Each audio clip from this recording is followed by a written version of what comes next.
Finally, someone found me. I apologize for any discourtesy or astonishment caused. Please, do not leave me. Let me introduce myself. I am Amelia White, the only daughter of Sir Edward White II. I was once named as the most beautiful girl in the city. I lived with my father in the Edward Castle, which is situated outside the quiet village of Allington.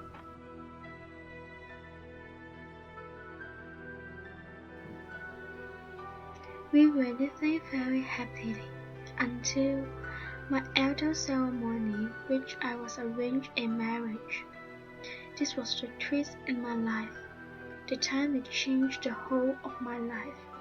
I was engaged with a fine man named George Davis.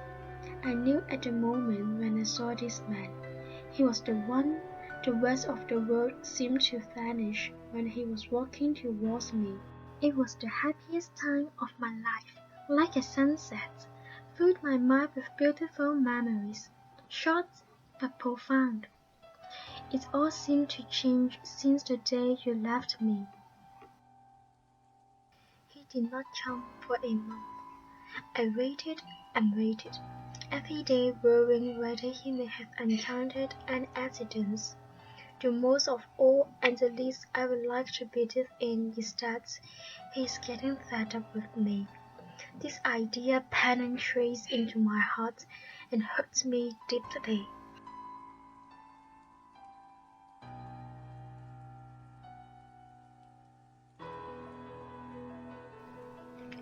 One fine morning, he finally came. I asked for his reasons, but he just threw me reason half-heartedly. Ignore how worried I could be during his disappearance. I was not satisfied with the excuse. I suspected that he may have something hidden wrong.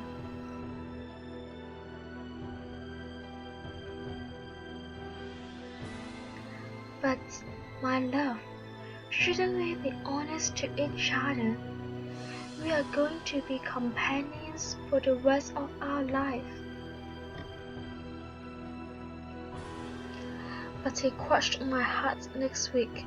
I saw him standing beside the filthy servant in the garden, his gentle eyes looking at hers and their hands holding each other.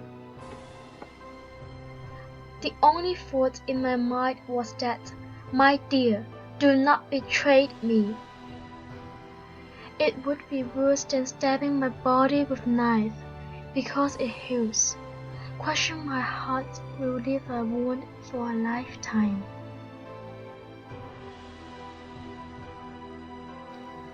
I could not believe any single of it. I had to find out the truth. I had complete faith in him. There must have been some misunderstanding. I followed him everywhere, suspected every word he told me. When I was alone, I sensed his existence with me, smelled his scent, heard his voice gently whispering to her. I dreamed about him even at night.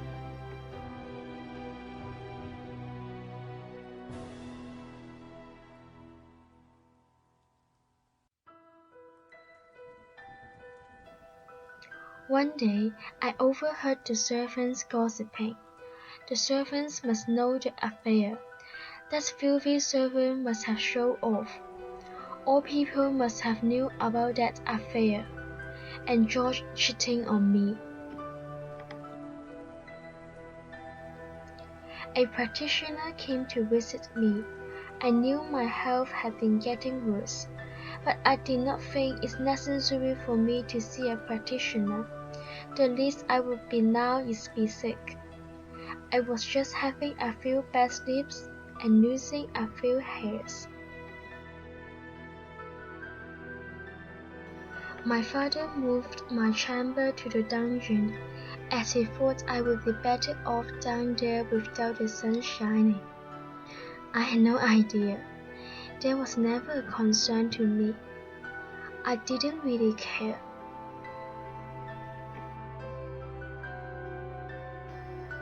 The only thing that I needed was the companion of George. I stayed in the dungeon more often. Sometimes I sat on the bed the whole day, without doing anything, just thinking of my love. Days went by. I never kept track of time. Maybe time had gone by quite some time. Spring had already gone, winter had come. As usual, my father came to visit me. I did not know what's wrong with him. He just suddenly told me a joke, which I did not think it is humorous at all. If he was not my father, I would never forgive him for making such news. How could it be possible that my George would have died from fact long ago? Who would that be I had seen? That was just impossible. I met him with my eyes. I knew that it was just a false news from my father.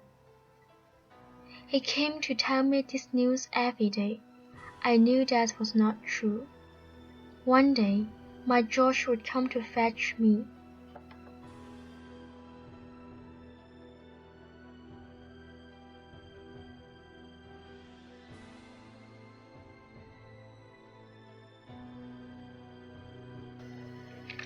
I kept on waiting and waiting, every day anticipating news from George and the wedding that was about to be held. Time had long gone. What kept me alive was my faith in George that he would come and take me away.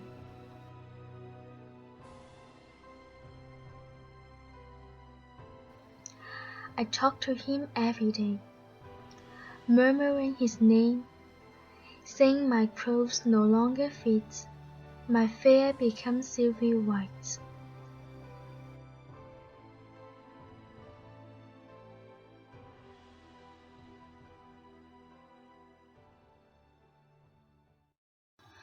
I knew my days were coming to an end. Still, I put a hope onto this. My love would come to fetch me, his soul and mind will unite.